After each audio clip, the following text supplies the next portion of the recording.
From specialized fruit protection to concerning bathroom additions, stay tuned to see the most useless inventions ever patented.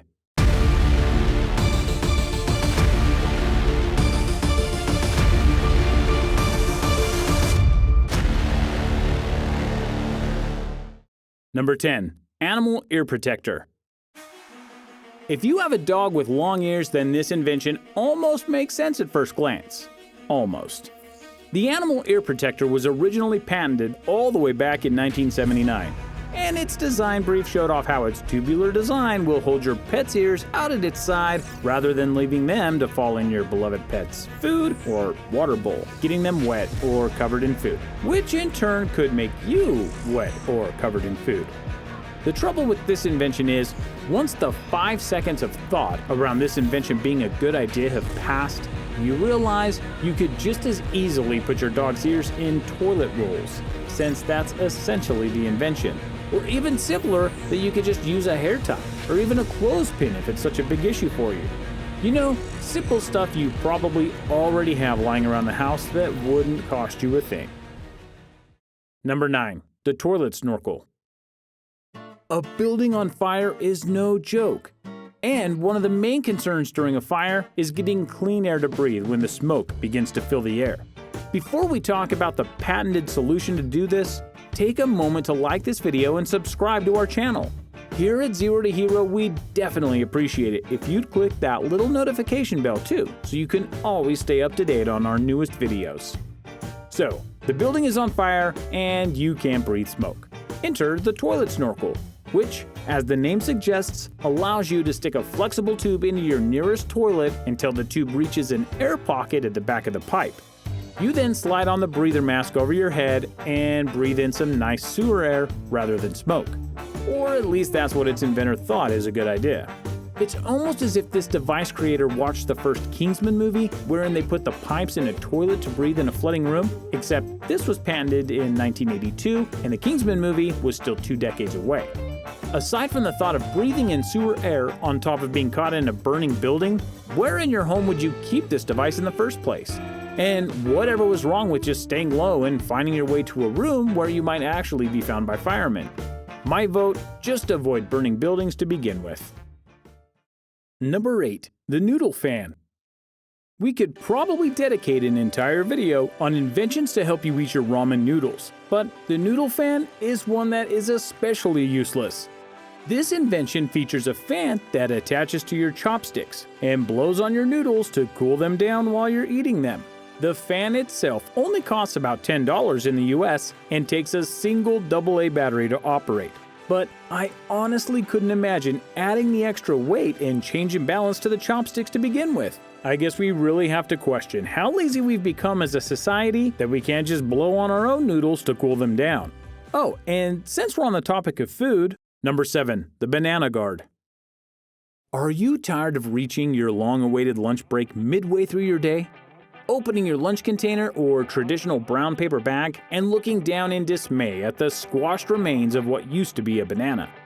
If this sounds like you, then rest assured, because the world of inventors has teamed up and saved the day with their Banana Guard, a plastic container capable of keeping your banana safe from unwanted or unexpected squishing that could happen throughout the day. The only questions that remain are, how many times did this happen to the inventor that it became a genuine problem that needed solving? And does it come in different shapes and sizes to ensure your banana will actually fit inside the container? Or do you need to go through all of your fruit and find one that fits perfectly in the holder? If only bananas naturally had a special type of skin or protective covering already that could be used to protect the fruit during office hours, but then could be removed when it becomes time to eat. Number 6. Anti-Eating Face Mask. Whether you're a restaurant owner and want to ensure that your staff are not eating all of your profits, or maybe you've put on a few pounds and you're in need of some drastic weight loss, this product is still probably not the best solution for you. Called the Anti-Eating Face Mask, it is essentially a dog muzzle that has been slightly changed to suit human features. With straps that go around your head and a mesh covering over your face, it was created in 1980, and not even the inventor specifies what it is actually intended to do.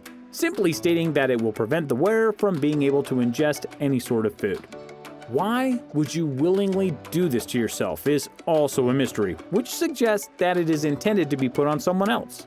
Which suggests that this is aimed more for the preppers among us, that they are readily anticipating a zombie apocalypse, using them to rein in your zombie army without fear of being bitten yourself. Number 5. HighFive Simulator. The high-five is a tradition as old as time. Your favorite sporting team wins their big game and you high-five all your friends. You successfully pass the video game level you've been stuck on all day, and you high-five a friend. Wait, what if your friend is not at your side watching you lose the same battle all day? What if you simply don't have any friends to high-five? Enter the HighFive Simulator, a device that can be fitted to a surface with a rubber hand waiting in the traditional high-five stance for you to triumphantly slap as you celebrate your team's winning touchdown. While there are no real statistics on how many of these were actually sold, I think that whoever purchased these needs to meet up and try some social high-fiving in a public place, where they can compare some of their best solo high-five stories, and maybe make a few friends. If this is you, reach out to me. I'm here for you. Number 4. Pat on the back. Some people are meant for each other. And in this case, we feel like the purchasers of the HighFive Simulator should invite these people to their public get-togethers and let fate do the rest. Called the automatic pat on the back, this invention is for when you feel like you've done something deserving of a hearty pat on the back for your efforts, but have nobody near enough to do the patting for you. The first thing that you should notice, should you actually read its patent page, is that it is a manually operated mechanism, which means that it essentially has a string for you to pull back and forth to administer the congratulating pat.